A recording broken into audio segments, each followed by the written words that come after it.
যুবসাথীর টাকা নিয়ে বড় আপডেট কিন্তু চলে এসেছে।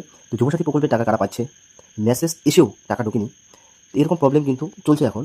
যুবসাথী প্রকল্পের মাধ্যমে রাজ্যের 21 থেকে 40 বছরের বয়সের যুবকদের প্রতি মাসে 1500 টাকা করে দেওয়ার কথা ছিল, কিন্তু ভোটের আবহে কারণে প্রথম কিস্তির টাকা গত 7ই মার্চ শনিবার থেকে গ্রাহকদের অ্যাকাউন্টে দেওয়া শুরু হয়ে গেছে। এক্ষেত্রে কাদের টাকা আগে দেওয়া হচ্ছে এবং কীভাবে এই টাকা দেওয়ার প্রক্রিয়া চলছে, এছাড়াও মেসেজ আসা সত্ত্বেও অনেক অ্যাকাউন্টে এখনও পর্যন্ত কিন্তু টাকা পাননি বা অ্যাকাউন্ট হোল্ডাররা টাকা পাননি। তো পরবর্তীতে কবে টাকা পাবে, কবে টাকা দেওয়া হবে, এই সমস্ত কিছু বিষয় নিয়ে আলোচনা করবো এই ভিডিওতে।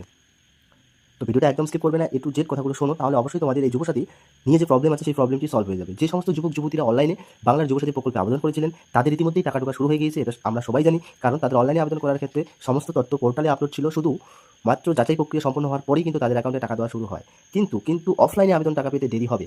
এর কারণ হচ্ছে যে সমস্ত আবেদনকারীরা অফলাইনে যুবসাথী ফর্ম প্রকল্পে আবেদন করেছেন তাদের ম্যানুয়ালিভাবে সমস্ত তথ্য এন্ট্রি, মানে তথ্যগুলো আছে সেগুলো ডাটা এন্ট্রি অপারেটর দিয়ে কিন্তু ধীরে ধীরে সকল আবেদনপত্র সংশ্লিষ্ট যে দপ্তর আছে সেই দপ্তরের পোর্টালে কিন্তু সাবমিট করা হচ্ছে। তাই এক্ষেত্রে তাদের টাকা পেতে একটু দেরি হবে, কারণ আবেদনের সময় তথ্য আপলোড করার পর সঠিকভাবে সেটাকে আপলোড না করে পরবর্তীতে গিয়ে আবার সমস্যায় পড়তে হবে। আবার সেই ডাটা এন্ট্রি করার পর সেটিকে আবার ভেরিফিকেশন করার জন্য পাঠাতে হয় এবং সেটার জন্য কিন্তু যথেষ্ট সময় সাপেক্ষ একটা ব্যাপার। এবার এই হিসেবে আমি যদি বলি যে কী কারণে কতগুলো যেটা আবেদনপত্র তাদের বাতিল হয়ে গেছে, তার আবেদনকারীদের তথ্য ভেরিফিকেশনের সময় এমন কিছু তথ্য তাদের হাতে চলে আসে নির্দিষ্ট কারণে আবেদনকারীর সেই আবেদনপত্রটিকে পেন্ডিং বা বাতিল করতে তারা বাধ্য হয়। কারণ আবেদনকারীর বয়স অবশ্যই 21 থেকে 40, দেখা গেল সে 21 থেকে 40-এর মধ্যে নেই, কিন্তু সে ফর্ম জমা করেছে, সে কিন্তু বাতিল হয়ে যাবে। এর বাইরে হলো আবেদন গ্রহণ করা হবে না যদি থেকে থাকে। এছাড়াও কেউ আগে থেকে লক্ষ্মীর ভান্ডারের বা অন্যান্য রাজ্যেও সরকারের প্রকল্পের যে সুবিধাগুলো আছে সেগুলো পেলে প্রক্রিয়াটি ত্রুটি থাকলে সেটাও ভেরিফিকেশনে কিন্তু তারা সমস্যা হতো, আটকে দেবে বা পেন্ডিং, যেটা বলো পেন্ডিং, বা সেটা বাতিল হতে পারে।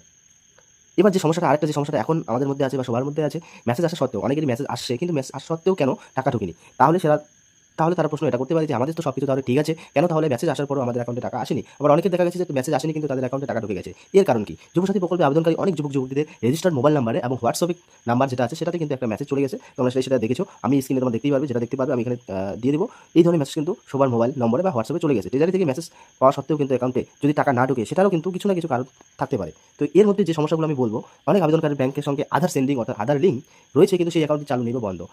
দেখা গেছে সে অনেকদিন হয়ে যাওয়ার পর সত্ত্বেও সেই অ্যাকাউন্টে টাকা জমা করেনি বা টাকা ডেবিট করেনি বা তুলেনি, মানে কোনো লেনদেন বা কোনো কিছু সেই অ্যাকাউন্টে করা হয়নি, যে কারণে অ্যাকাউন্টটি বন্ধ আছে। বা সেই অ্যাকাউন্টে KYC জমা না করা হলে তাহলে ব্যাংক কর্তৃপক্ষ অ্যাকাউন্টটিকে সেটা ফ্রিজ করে দেয়, এটা আমরা সবাই জানি, সেই কারণে অ্যাকাউন্টে টাকা ঢুকতে সমস্যা হতে পারে।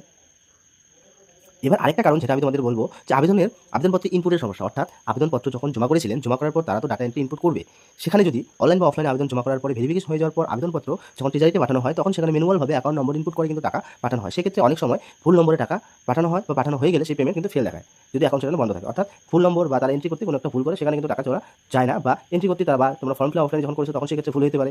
বিভিন্ন কারণে যদি ভুল হয়ে যায় তখন কিন্তু সেই কারণে আপনার অ্যাকাউন্টে কিন্তু টাকাটা ঢুকবে না। খালি বললে হবে না যে আমি তো আবেদন করেছিলাম, আমার অ্যাকাউন্ট নম্বর ঠিক আছে। এখন মানুষ মাত্রই ভুল হতে পারে, সেটা যাচাই করার একটা প্রক্রিয়া আছে, সেটার জন্য কিন্তু সময় সাপেক্ষের ব্যাপার আছে।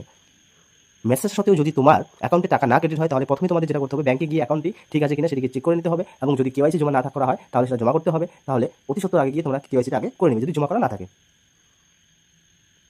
এবার ব্যাংকের সব তথ্য সঠিক থাকার, এবার দেখা গেল যে কোনো ব্যক্তির ব্যাংকের সব তথ্য সঠিক থাকার পরেও যদি অনুদান না আসে, তবে তাকে বুঝতে হবে যে তার কোনো না কোনো জায়গায় ভুল হয়েছে বা এন্ট্রি করতে কোনো না কোনো জায়গায় ভুল হয়ে গেছে। তাহলে তাকে দেরি না করে দ্রুত স্থানীয় ব্লক বা বিডিও অফিসে গিয়ে যোগাযোগ করতে হবে, প্রয়োজনীয় সংশোধন যে নথিগুলো আছে সেই নথিগুলো নিয়ে যেতে হবে এবং প্রয়োজনীয় নথি দিয়ে সেটাকে সংশোধন করিয়ে নিতে হবে। এইসব কারণেই কিন্তু যাদের অ্যাকাউন্টে মেসেজ আসছে কিন্তু টাকা ঢোকেনি, এইসব কারণে কিন্তু হতে পারে। তোমরা স্টেপ বাই স্টেপ আমি যে কথাগুলো বললাম সেই কথাগুলো তোমরা মিলিয়ে দেখবে, এবং তোমাদের ক্ষেত্রে যদি এই স্টেপ বাই স্টেপ ফলো করলে অবশ্যই তোমাদের প্রবলেম সলভ হয়ে যাওয়ার কথা। যদি না হয় কমেন্ট করো, আমি যতদূর পারি যতটা সম্ভব তোমাদের সেই প্রবলেমের সমস্যা সমাধান বের করবো। ঠিক আছে? তো যদি ভিডিওটা ভালো লাগে বা আমার এই কথাগুলো কোনো কাজে আসে তাহলে ভিডিওতে একটি লাইক করবে, এবং এই চ্যানেলে অর্থাৎ আমার চ্যানেলে যদি একদমই নতুন হও তাহলে এই ধরনের ভিডিও পেতে চ্যানেলটিকে অবশ্যই সাবস্ক্রাইব করবে। তো দেখা হচ্ছে পরের কোনো ভিডিওতে, ততক্ষণ সবাই ভালো থেকো, সুস্থ থেকো।